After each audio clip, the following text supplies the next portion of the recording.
Hello everyone. এর আগের দিন আমি গ্রুপ ডি সিলেবাস নিয়ে একটা ভিডিও বানিয়েছিলাম। সেখানে আমি এক্সট্রা দুটো চ্যাপ্টারের নাম বলেছি, যেটা 9-10 থেকে বাদ হয়ে গেছে কিছুদিন আগে।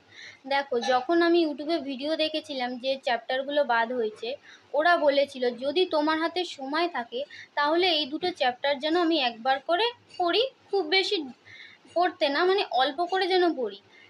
পড়তেই হবে, এর কোনো বাধ্যবাধকতা নেই।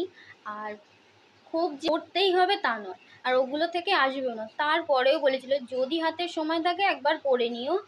তাই জন্য আমি আর কি রেখেছিলাম। এবার যেহেতু আমি টিচার নই, তাই জন্য আমি যা যা পড়ছি তোমাদের আমি সেটাই বলেছি। তোমরা যেহেতু বলেছো ভিডিও বানাতে, এবার যখন সবাই কমেন্টে লিখলো আমারও মনে হলো হ্যাঁ, এটা ঠিক, আমার মেনশন করা উচিত ছিল।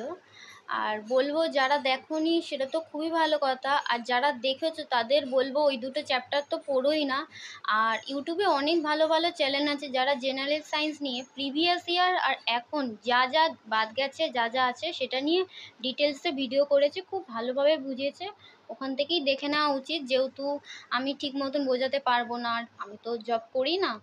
আমি কিভাবে করেছি সেটাও আমি বললে বোঝাতে পারবো না, তাই এটাই বলবো।